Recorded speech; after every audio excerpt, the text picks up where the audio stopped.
હવે બુલેટિનમાં વાત કરીશું ગોંડલમાં વર્ચસ્વની લડાઈ ત્યારે ગઢ કોનો।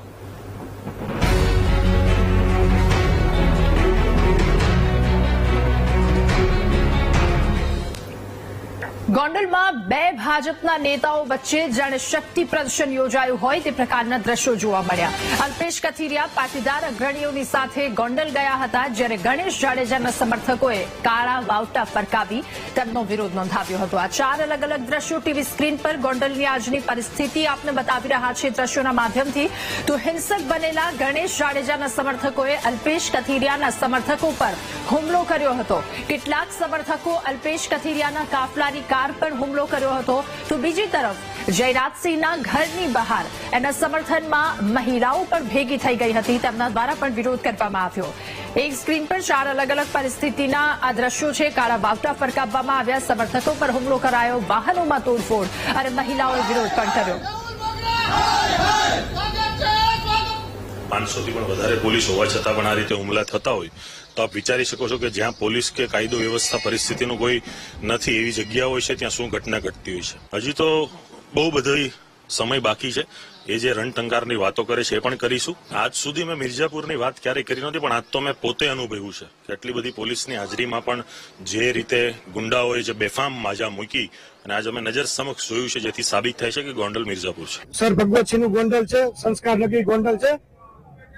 મીડિયાના માધ્યમથી ખુલાસો કરવા માંગુ છું, ડિસિપ્લિનનો ભંગ મીડિયાની અંદર નિવેદનોબાજી કરવામાં શરૂઆત એ લોકોએ કરી હતી। ગોંડલના લોકો ખૂબ સંસ્કારી લોકો છે, ગોંડલના યુવાનો ખૂબ સંસ્કારી છે। પૂરી શિસ્તબદ્ધ રીતે અને ડિસિપ્લિનની અંદર ગોંડલની જનતાએ મારા પરિવાર વતી અને ગોંડલ વતી 18 વર્ષે ગોંડલના વડીલો માતાઓ બહેનો હજારો માવડીઓએ આજે આ ગદ્દારોને જવાબ આપેલો।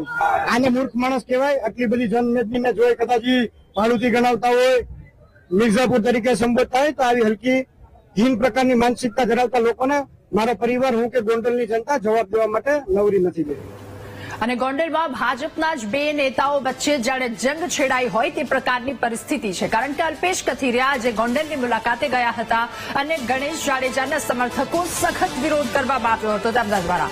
ત્યારે પૂર્વ ધારાસભ્ય જયરાજસિંહ જાડેજાએ સમગ્ર ઘટના કોંગ્રેસ પ્રેરિત હોવાનો દાવો કર્યો અને બીજી તરફ કોંગ્રેસના મીડિયા કોઓર્ડિનેટર હેમાંગ રાવલે ભાજપની આંતરિક લડાઈ હોવાનો અને ભાજપના નેતાઓની લડાઈમાં જનતા ભોગ બની રહી હોવાનો આરોપ લગાવ્યો છે।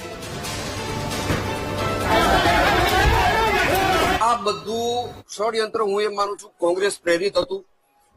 આ રેલી દરમિયાન મને જાણવા મળ્યું કે ગોંડલમાં કોઈ દિનેશભાઈ પાથર છે, એને અમારા બેનર જે લાગેલા હતા બેનરને તોડવાની કોશિશ કરી, અમુક બેનરો એને તોડ્યા। આનાથી જનાક્રોશ વધ્યો અને ગોંડલની સ્વયં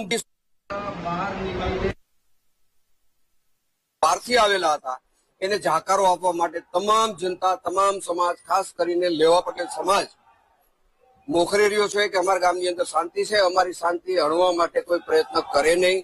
અને આ તમને ગોંડલની જનતાનો જવાબ છે અને ગોંડલની જનતાનો આક્રોશ છે। અહીંયા ભાજપના ચમરબંધીઓ હોવાથી આ ભાજપની આંતરિક લડાઈ છે।